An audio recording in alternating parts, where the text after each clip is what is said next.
সমস্ত দোষ হয়ে গেল হাসিনার। হাসিনা হয়ে গেছে ফ্যাসিস্ট। হাসিনা কোটি কোটি টাকা নিয়ে পালিয়েছে, তার মেয়ে, তার ভাগিনা, ভাগ্নি ইত্যাদি সব হাসিনার। হাসিনা থাকতে 15টা বছর এই আমলারা, এই পত্রিকাগুলা, এই রাজনৈতিক দলগুলা তারা কি তাবেদারি করে নাই? তারা কি কোটি কোটি টাকা নেয় নাই? নানান ধরনের এই আমলারা হাসিনাকে ব্যবহার করে। এই ডিসি গুলা, এসপি গুলা, এই থানার ওসি, শত শত ওসি বিভিন্ন জায়গায় নিয়োগ হয়েছে, তারা কি ঘুষ খায় নাই?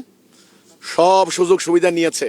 মিডিয়া নিরপেক্ষতা নিয়ে প্রশ্ন আজকে নতুন নয়। তাহলে প্রথম আলো, ডেইলি স্টারে হামলা কেন হলো? হামলার পিছনে কিন্তু হামলাকে ইন্ধন দেওয়া যাবে না, হামলাকে সমর্থন করা যাবে না, হামলাকে নিন্দা করতে হবে।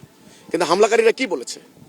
হামলাকারীরা কি বলেছে যে এই ডেইলি স্টারে, প্রথম আলো, তারা অতীতে তারা কিভাবে পরিকল্পিতভাবে, উদ্দেশ্যমূলকভাবে তারা যে সমস্ত প্রতিবেদনগুলি প্রচার করেছে, এই জন্য তো মানুষগুলি বিক্ষুব্ধ হয়েছে।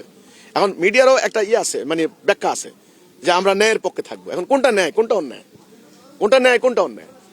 সেটার মানদণ্ড কি হবে? মানদণ্ড আছে? আপনারা যেটা ন্যায় বলবেন ওটাই ন্যায়, আপনারা যেটা অন্যায় বলবেন ওটাই অন্যায়? আমরা বলছি না, ন্যায় অন্যায়ের মানদণ্ড হবে আল্লাহর বিধান, সেই মোতাবেক যাচাই করেন। তাহলে আমি ঠিক না, প্রথম আলো ঠিক না, ও হামলাকারীরা ঠিক, তখনই প্রমাণিত হয়ে যাবে আল্লাহর বিধান মোতাবেক।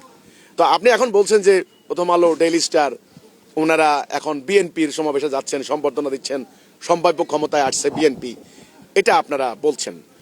সেই কারণেই কিনা শক্তিমানের পূজা করা শুরু করলো কিনা?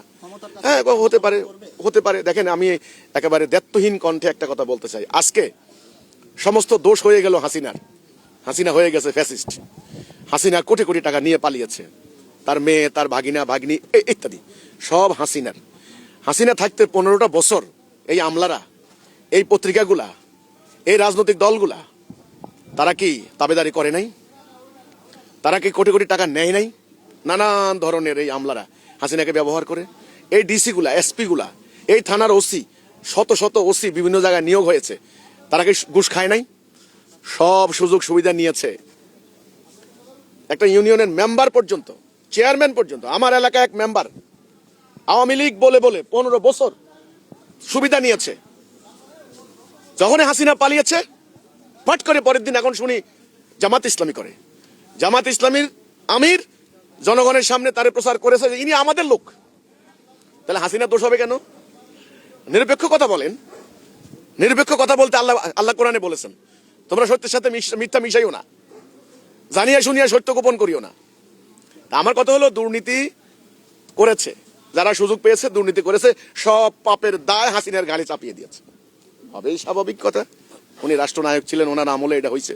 ঠিক আজকে বিএনপি ক্ষমতায় যাবে।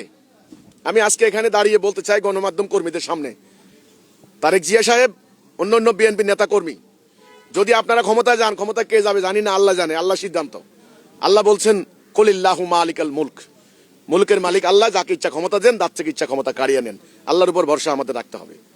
আমি তাদেরকে বলতে চাইবো, আজকে আপনাদেরকে ক্ষমতায় যাবেন মনোভাব দেখে তাবেদারি করবে, মানে এটাকে বলা ওয়াইলিং করবে। I am sorry, extremely sorry কথা বলতে। সাবধান থাকতে হবে। আগামী দিন এদের সমস্ত অপকর্ম সুযোগ পেলে আপনাদের ঘাড়ির উপর চাপিয়ে দিয়ে এরা আবার গিরগিটির মতো রং পাল্টাবে, ভোল পাল্টাবে। এই জন্য এখন এই লিস্টার, প্রথম আলো কেন, অনেক জায়গায় অনেক দেখছি বিএনপিকে এখন সম্বর্ধনা দিচ্ছে, অভিনন্দন জানাচ্ছে, প্রশংসা করছে, সম্ভাব্য ক্ষমতা আসতেছে হয়তো এই আশায়। কিন্তু ওনাদেরকে সতর্ক থাকতে হবে।